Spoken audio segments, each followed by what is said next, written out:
প্রিয় শিক্ষার্থী ভাই বোনেরা কেমন আছে সবাই? আশা করি ভালো।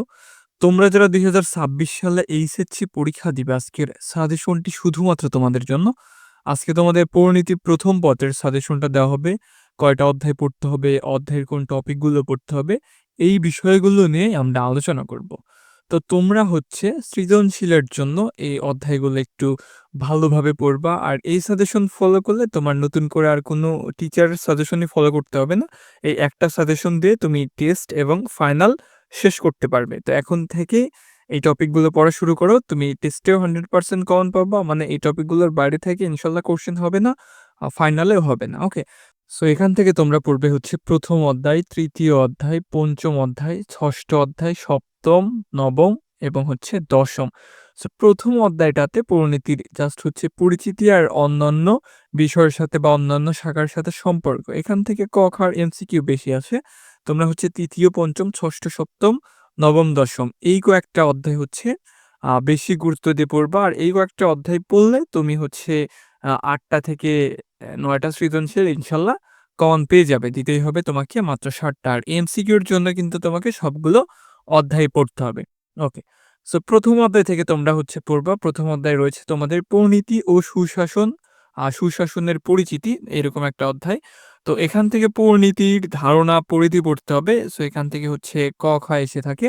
সুশাসন থেকে পড়বা হচ্ছে ধারণা, বৈশিষ্ট্য অর্থাৎ এইগুলা সংজ্ঞা টাইপ পড়বা। আর এছাড়াও হচ্ছে এই বিষয়টা গুরুত্বপূর্ণ যদি হচ্ছে এখান থেকে মানে একটা সৃজনশীল আসার সম্ভাবনা থাকে বা আসে আরকি। সো এই একটা সৃজনশীল আসে এই যে এই বিষয়গুলো থেকে পরিণীতি ও সুশাসনের সাথে জ্ঞানের অন্যান্য ক্ষেত্রের সম্পর্ক বা অন্যান্য শাখার সম্পর্ক। যেমন পরিণীতির সাথে হচ্ছে ভূগোলের সম্পর্ক, পরিণীতির সাথে অর্থনীতির, পরিণীতির সাথে ইতিহাসের। সো এই টাইপের হচ্ছে সম্পর্কগুলো তারা দিয়ে থাকে আরকি। তোমরা যারা বাংলা সেকেন্ড পেপারে একটা কোপ দিতে চাও, লাইক ৮৫ প্লাস পাইতে চাও, তাদের পড়ার টেবিলে বা ফোনের মধ্যে এই পিডিএফটা থাকা খুবই জরুরি। এই সাজেশনে তোমার হচ্ছে ১ থেকে ৭ পর্যন্ত উত্তর সহ আছে, লিখিত অংশ লেখার নিয়ম, দেন কি পড়তে হবে এই বিষয়গুলো থাকছে। জাস্ট আমি তোমাকে একটু ডেমো দেখাচ্ছি। এখানে দেখো ১ নাম্বার প্রশ্নের সাজেশন এইগুলা দেওয়া আছে। তো এখানে আবার এসবের উত্তর দেওয়া আছে। মানে ১ নাম্বার প্রশ্নের ক র উত্তর আছে এবং খ র উত্তর আছে। এখন দেখো উচ্চারণগুলো মানে স্টার মার্ক করে দেওয়া আছে যে কোনগুলো বেশি ইম্পোর্টেন্ট, কোনগুলো কম ইম্পোর্টেন্ট। সো খুব বেশি দেওয়া নাই। আমি তোমাদেরকে দেখায় দিচ্ছি। এই কয়েকটা পড়লে তুমি 100% সিওর ৮ টার মধ্যে ৮ টাই কমন পাবা। আর আমাদের সাজেশন পড়লে ১ থেকে ৭ পর্যন্ত তুমি ৪০ এ ৪০ই কমন পাবা ইনশাল্লাহ। আবার আমি দেখাচ্ছি তোমাদের ২ নম্বর প্রশ্ন। ২ নম্বর প্রশ্নের এই যে এখানে ক এর সাজেশন দেওয়া আছে, দেন এখানে ক এর উত্তর দেওয়া আছে। আবার শুদ্ধ বানানগুলো সুন্দরভাবে দেওয়া আছে এই যে আমি তোমাকে দেখাচ্ছি। তো খুব বেশি দেওয়া নাই, অল্প করে দেওয়া আছে। সো এসব পড়লেই হয়ে যাবে। আমাদের প্রত্যেকটা প্রশ্নেরই উত্তর দেওয়া আছে। ঠিক আছে? এই যে তোমাকে আমি হচ্ছে ডেমো দেখাচ্ছি। এই যে ৩ নাম্বার প্রশ্নের উত্তরগুলো এখানে দেওয়া আছে। দেন হচ্ছে তোমার এই যে প্রত্যয়ের উত্তরগুলো দেওয়া আছে। মানে সবকিছুই আছে। আর এই সাজেশনের দাম বেশি না, মাত্র ৳৯৯। তুমি ৳৯৯ দিয়ে এই পিডিএফটা তুমি হচ্ছে পেয়ে যাবে। তো যারা নিতে চাও তারা হচ্ছে এই নাম্বারে যোগাযোগ করো।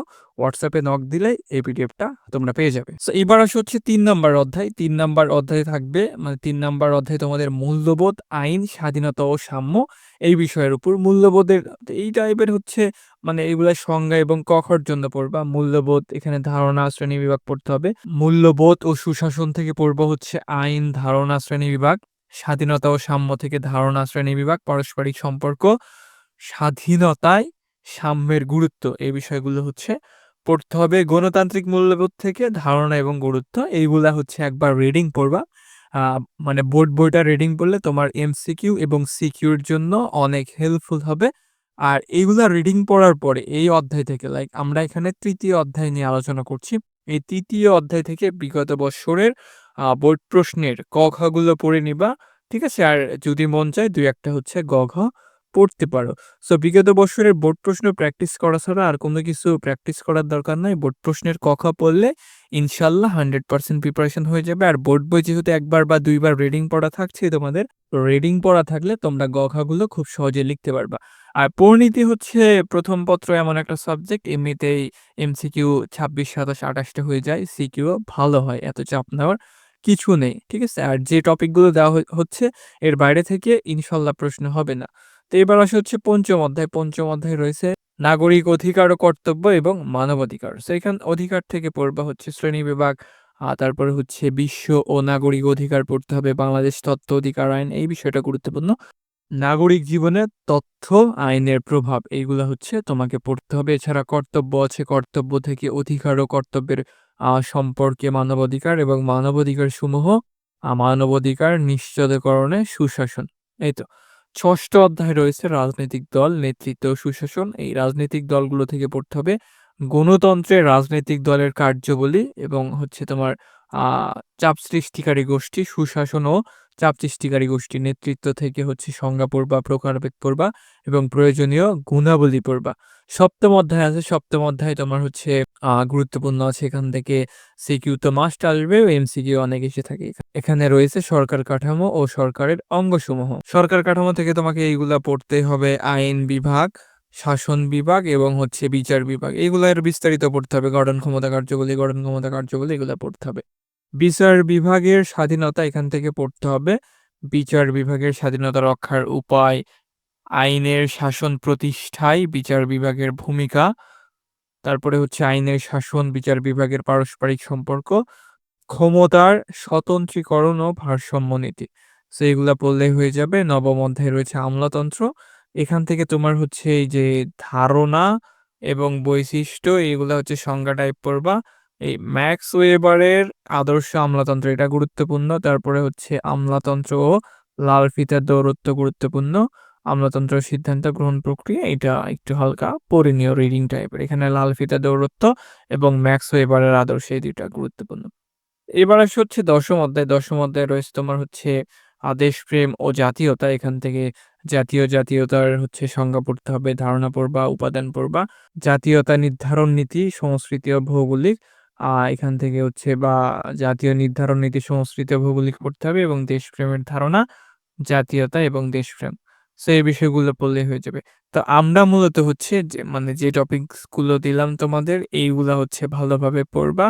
আর তোমরা হচ্ছে এই যে কয়েকটা অধ্যায় দেওয়া হলো, তোমার হচ্ছে এই যে ১ম, ৩য়, ৫ম, ৬ষ্ঠ, ৭ম, ৯ম, ১০ম ১, ২, ৩, ৪, ৫, ৬, ৭ টা অধ্যায় দেওয়া হয়েছে। ১ম অধ্যায়টা একদম ছোট।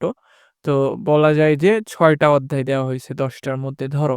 সো এই ৬ টা অধ্যায় পড়লে অনায়াসে তুমি ৮ টা সৃজনশীল বা ৯ টা সৃজনশীল কমন পাবা যেটা বললাম। আর যে টপিকগুলো দিলাম এইগুলাই হচ্ছে একটু রিডিং পড়ে নিও। আর হচ্ছে বিগত বৎসরের বোর্ড প্রশ্নের সিকিউ পড়তে হবে এবং এমসিকিউ পড়তে হবে। এমসিকিউ তোমাকে মোটামুটি লাস্ট ৪ ইয়ারেরটা বা ৩ ইয়ারেরটা একদম সলভ করে ফেলবা। ওকে? আর হচ্ছে সিকিউ আর ক, খ হচ্ছে যেগুলা বোর্ডে সবথেকে বেশিবার আসছে। দেন হচ্ছে যতগুলো পড়া যায় আরকি ২০২৪, ২৩, ২২, ১৯ এই পর্যন্ত পড়লেই মনে হয় হবে ক, খ গুলো। তো এভাবে পড়লে তোমার পরিণীতি 100% প্রিপারেশন হয়ে যাবে। আর পরীক্ষার আগে হচ্ছে মানে ফাইনাল পরীক্ষা বা টেস্ট পরীক্ষার আগে আমরা হচ্ছে অবশ্যই ক, খর সাজেশনটা উত্তরসহ দিয়ে দিব ফ্রিতেই, চাপ নেই। আ তো তখন এইগুলা দেখে নিলে তোমাদের প্রিপারেশনটা আরো ভালো হয়ে যাবে। তো আপাতত এইভাবে পড়তে থাকো, হোপ ভালো কিছু হবে। বইটা আগে শেষ করো বোর্ড বইটা, দেন হচ্ছে যেভাবে বলে দিলাম ওইভাবে পড়তে থাকো, তাহলেই হয়ে যাবে। তো এই ছিল তোমাদের আজকের সাজেশন ভিডিও। ভিডিওটি ভালো লাগলে অবশ্যই একটা লাইক করে দিও। চ্যানেলে নতুন হয়ে থাকলে চ্যানেলটিকে সাবস্ক্রাইব করে পাশে থাকা ঘন্টা বাটনটি অল করে দিও। সবাই ভালো থাকো, সুস্থ থাকো। ভালোভাবে প্রিপারেশন নাও। আল্লাহ হাফেজ।